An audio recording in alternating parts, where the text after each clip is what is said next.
नमस्कार मित्रों, आज के वीडियो में आयुर्वेद का एक चमत्कारी नुस्खा शेयर करेंगे। दोस्तों, आयुर्वेद में इस नुस्खे के बारे में इतना जोर दिया गया है कि अगर इस नुस्खे का आप 90 दिन तक प्रयोग करते हैं, तो दोस्तों हार्ट ब्लॉकेज को ये खोल देगा। स्टंट लगवाने की ज़रूरत नहीं है। तो दोस्तों आज के वीडियो में हम इसी चमत्कारी नुस्खे के ऊपर डिस्कस करेंगे।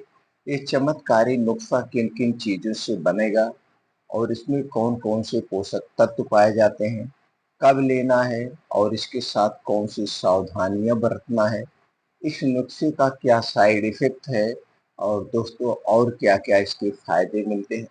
इसलिए मित्रों वीडियो को अंत तक सुनिएगा। सुनने के बाद अगर आप हमारी जानकारी से संतुष्ट होना, इस जानकारी को ज़्यादा से ज़्यादा लोगों तक शेयर करिएगा। मित्रों चलिए सबसे पहले थोड़ा-सा प्रकाश डालते हैं हार्ट ब्लॉकेज होता क्यों है? हार्ट ब्लॉकेज होने के क्या-क्या कारण हैं?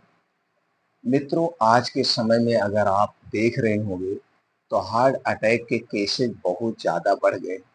अपनी युवाओं को भी अपनी चपेट में ले रहा है और आज नहीं तो कल आपको कुछ न कुछ सुनने को मिलता है पेपर के माध्यम में, ऐसे जानने को न्यूज़ के माध्यम से कि उनको हार्ट अटैक आ गया, खेलते हुए उस बच्चे को हार्ट अटैक आ गया, डांस करते हुए हार्ट अटैक आ गया। आखिर इतना हार्ट अटैक फैल क्यों रहा? दोस्तों अगर हम कारण पे प्रकाश डालें तो एक कारण निकल के सामने नहीं आएगा। कई कारण निकल के सामने आते हैं। रिसर्च कुछ और कहता है और दोस्तों आयुर्वेद कुछ और कहता है और प्रैक्टिकली अनुभव कुछ और कहता है। हर एक में कुछ ना कुछ डिफरेंट है। लेकिन कुल मिला-जुला के अगर देखा जाए तो हम ये देखेंगे कि आज के समय में हमारी दिनचर्या बहुत डिस्टर्ब हो गई। ना तो खाने का समय है, ना तो सोने का समय है, ना तो जागने का समय है और उसके बाद इतना प्रेशर है कि हम हमेशा चिंता, डिप्रेशन में बच्चों को लेकर प्रेशर है, पैसों को लेकर प्रेशर है, तरह-तरह की चीज़ें लेकर प्रेशर है। तो दोस्तों एक रीज़न नहीं है। तो दोस्तों प्रेशर को कम करना पड़ेगा, चिंता मुक्त होके रहना पड़ेगा। चिंता मुक्त होने के लिए कुछ योगा करना पड़ेगा, एक्सरसाइज करना पड़ेगा, डिप्रेशन से दूर रहना पड़ेगा, थोड़ा-सा हमें हँसी खुशी के साथ ज़िंदगी जीना पड़ेगा। इसके साथ-साथ कुछ दिनचर्या पे भी ध्यान देना पड़ेगा। जैसे खाने का समय निर्धारित करना पड़ेगा, सोने का समय निर्धारित करना पड़ेगा और दोस्तों जो ये बाहर की चीज़ें हैं, आज हम खा रहे हैं, जैसे रिफाइन किया गया तेल, डबल रिफाइन किया गया तेल, पाम ऑयल, डालडा, ये तेल दोस्तों काफ़ी हद तक हमें बीमारी की तरफ ले जाते हैं। इनसे बचना होगा। तेल जो भी खाएँ दोस्तों ये खुद जाकर के चक्की से निकलवाए वही तेल खाएँ, हमें किसी कंपनी का तेल नहीं खाना चाहिए। और इसी तरह से कुछ और चीज़ें हैं, जैसे दोस्तों कुछ पैकेट बंद, डब्बा बंद चाहे सामान है और चाहे सॉफ्ट ड्रिंक हो, कोल्ड ड्रिंक्स हो, इन चीज़ों को खाने से बचना चाहिए। क्योंकि ये सारी चीज़ें किससे बनती है? चीनी से, मैदा से, रिफाइंड, डालडा, पामोलिन में छाना जाता है, जो हमारे स्वास्थ्य के लिए हानिकारक है। इसके अलावा कुछ ठंडी चीज़ों का सेवन हमें नहीं करना चाहिए। ये जितनी भी ठंडी चीज़ें हैं, ये हमारे शरीर के वात, पित्त, कफ को बढ़ाती है। तो दोस्तों कुल मिला-जुला के देखा जाए, तो जितनी भी बाहर की चीज़ें हैं, इन्हें खाने से हमें बचना होगा।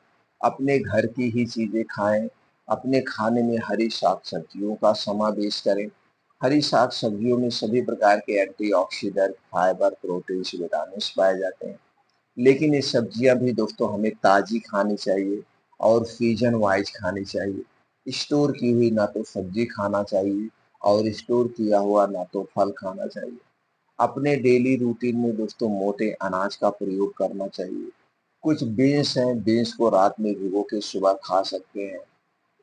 ड्राई फ्रूट को रात में भिगो के सुबह खा सकते हैं। ये सारी चीज़ें हमारे शरीर को स्वस्थ और निरोग रखती है। ये तो हो गया दोस्तों कुछ ऐसी चीज़ें। लेकिन हमारा आयुर्वेद क्या कहता है? हमारा आयुर्वेद कहता है कि जब आपके शरीर का वात, पित्त, कफ बढ़ता है, तभी आपको बीमारियाँ होती हैं। तो आपको अपने शरीर के वात, पित्त, कफ तीनों को बैलेंस करके रखना पड़ेगा, बढ़ने मत देना है।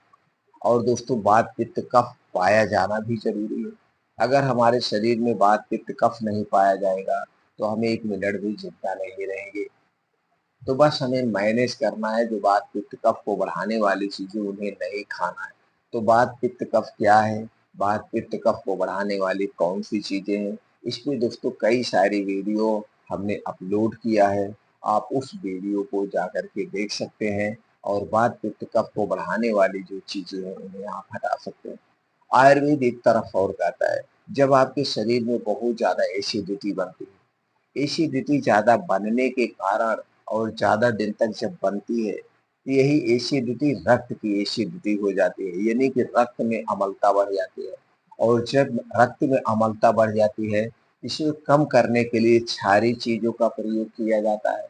तो अगर आपको हार्ट से संबंधित कोई समस्या है, तो दोस्तों उस हिसाब से देखा जाए तो हमें क्षारीय चीज़ों का प्रयोग करना चाहिए। अब क्षारीय चीज़ें में बहुत सारी सब्जियाँ भी आती हैं, तो इन सब्जियों का हमें सेवन करना चाहिए। और जब ये रक्त की अम्लता बढ़ जाती तो धीरे-धीरे नसों में ब्लॉकेज होने के चांसेस बढ़ जाते हैं, इसलिए इसे भी नहीं लेना चाहिए। दूसरी तरफ देखा जाए दोस्तों, धूम्रपान इसमें बहुत बड़ा रोल अदा करता है। हमने अक्सर जो केसेस देखते हैं रोज, उन केसेस में अक्सर देखा जाए दोस्तों 70% लगभग, जब वो केस की स्टडी की जाती है, तो पता चलता था ये ड्रिंकिंग का काम करते थे, यानी शराब पीते थे, बीड़ी, सिगरेट, सुट्टी, तंबाकू खूब खाते थे। अक्सर केसेस में दोस्तों ये धूम्रपान भी रोल अदा करता है। और देखा जाए तो दोस्तों उनकी जो दिनचर्या है, एक्टिविटी नाम की कोई चीज़ नहीं थी।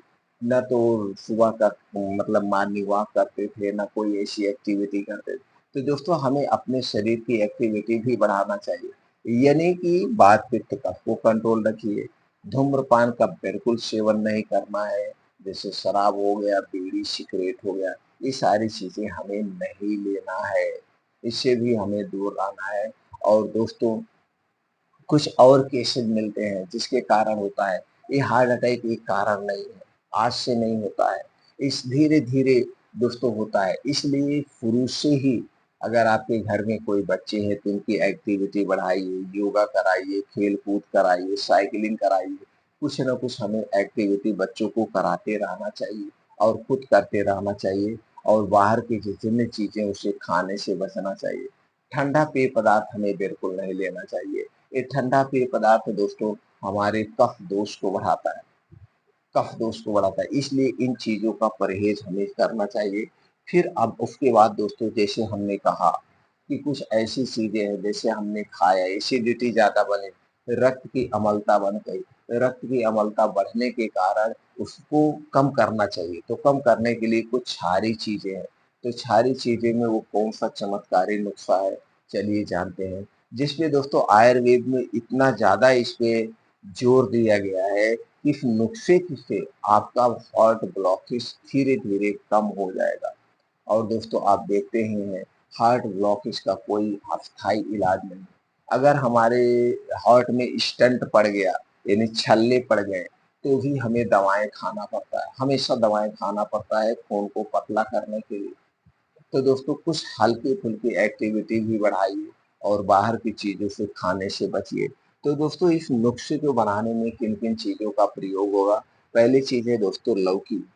आपको लौकी का जूस पीना है, तो लौकी का जूस कैसे निकाला जाएगा?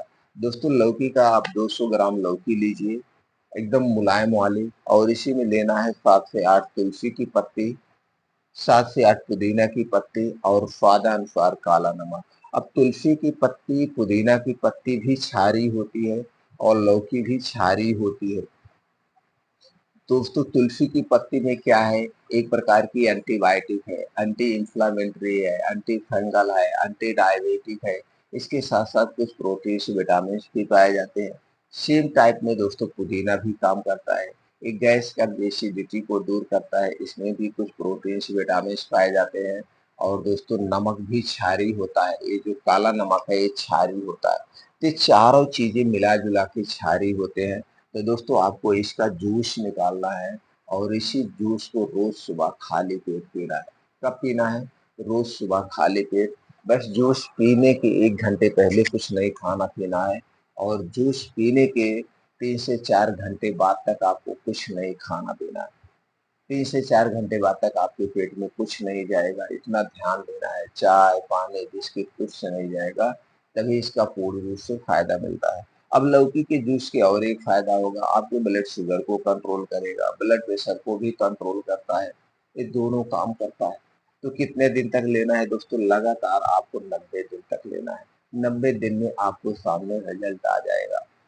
90 दिन में रिजल्ट आ जाएगा, इसे लेना है। और दूसरा इसी तरह से एक नुस्खा आपको लेना है, गाजर, चुकंदर, लहसुन, ये अदरक, जीरा, ये सारी चीज़ें हैं जो आपको सलाद के तौर पे लेना है। ये नहीं कि हमें सलाद ज़रूर खाना चाहिए, और सलाद में उन्हीं चीज़ों का समावेश होगा उस समय जो चीज़ें पाई जाती हों।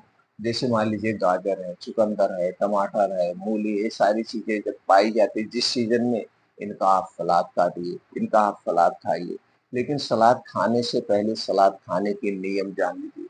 दोस्तों अक्सर आप सलाद खाते होंगे, लेकिन इसे खाने के साथ खाते होंगे, जबकि सलाद को हमें खाने के साथ नहीं खाना चाहिए, खाने के स्थान पर खाना चाहिए।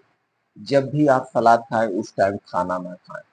खाना खाने और सलाद खाने में 3 से 4 घंटे का डिफरेंस होना चाहिए, पहला काम। दूसरा काम है, सलाद जब भी खाएँ इसे दिन में खाएँ, रात में सलाद नहीं खाया जाता है। सलाद खाने के 1 घंटे पहले पानी नहीं पीना है, सलाद खाने के 2-3 घंटे बाद पानी नहीं पीना है, क्योंकि इसमें जितनी भी चीज़ें हैं सब पानी वाली चीज़ें होती हैं। ये हो गया। एक दिन में हमें कितना सलाद लेना चाहिए? जितना आपका वज़न है, वज़न का 5%। जैसे आपका वज़न 60 किलो है, तो उसका 5% आप 300 ग्राम सलाद आप खा सकते हैं। 300 ग्राम आप सलाद ले सकते हैं, और सलाद को जब भी खाएँ दोस्तों बैठ के चबा-चबा के खाना चाहिए। इस टाइप का जब आप सलाद खाते हैं तो इसके बहुत सारे फ़ायदे मिलते हैं। एक तो दोस्तों हमारे शरीर को एनर्जी मिलता है, दूसरे गैस, कब्ज़, एसिडिटी को दूर करने में मदद करता है, आंतों की, किडनियों की डिटॉक्स भी कर देता है। तो दोस्तों इस तरह से सलाद को खाया जाता है। अगर इस तरह से दोस्तों ये सलाद आप रोज़ खाते हैं और ये दोस्तों लौकी वाला जूस लेते हैं, तो काफ़ी हद तक आपके हार्ट ब्लॉकेज को खोलने में मदद करेगा। और रात में सोते समय हो सके तो दोस्तों आप 1 गिलास दूध, लेकिन यहाँ पे सिर्फ़ गाय का दूध चाहिए, वो भी देसी गाय का दूध। देसी गाय के दूध में दोस्तों कोलेस्ट्रॉल, फैट कम होता है, ये पचने में आसान होता है। कितना दूध लेना है? ज़्यादा नहीं लेना, 100 ग्राम। 100 ग्राम आपको दूध लेना है, उसे गरम करिए, और इसे दोस्तों जब गैस पे आप चढ़ाएँगे गरम करने के लिए, इसी में आप दालचीनी डाल सकते हैं, आधा चम्मच। दालचीनी दोस्तों हार्ट ब्लॉकेज को भी कंट्रोल करने में मदद करती है और शरीर को एनर्जी देती है। तो दालचीनी आधा चम्मच डाल के इस दूध को उबाल लीजिए। अब इसी दूध को रात में पीना है सोते समय। रात में पीना है सोते समय, खाना खाने के 1 घंटे के बाद, और पीने के 1 घंटे के बाद सोना है, तुरंत नहीं सोना है। अगर आपको गैस, कब्ज़, एसिडिटी है तो दालचीनी के स्थान पर आप त्रिफला चूर्ण का प्रयोग कर सकते हैं। ये आप इसे ले सकते हैं। और दोस्तों एक और बदलाव आपको करना होगा। रात का खाना रात का खाना सूर्यास्त के 1 घंटा पहले खाने की आदत डाल लीजिए, और यह खाना एकदम हल्का सुपाच्य खाना होगा। रात का खाने में एकदम हल्का खाना होगा, तली-भुनी चीज़ें नहीं होंगी, गरिष्ठ भोजन नहीं होगा, एकदम हल्का सुपाच्य खाना होगा। मान लीजिए आपने खाना गर्मी के हिसाब से देखा जाए 6 बजे खाया है, यह खाना 9-10 बजे तक आराम से पच जाएगा, और इसके कितने फ़ायदे हैं, जो रात में आपको हार्ट अटैक की समस्या वो नहीं आएगी, ब्रेन हेमरेज, पैरालिसिस टाइप की समस्याएँ नहीं आएँगी। ऊपर से आपके पेट में गैस, कब्ज़, एसिडिटी कभी नहीं बनेगी। यानी कि जो रात में बीमारियाँ होती हैं, इन बीमारियों से आप काफ़ी हद तक दूर रहेंगे। तो रात का खाना सूर्य डूबने के 1 घंटा पहले खाने की आदत डालिए। दोस्तों आपको स्वस्थ रहने में काफ़ी मदद करेगा। फिर मिलते हैं अगले वीडियो में।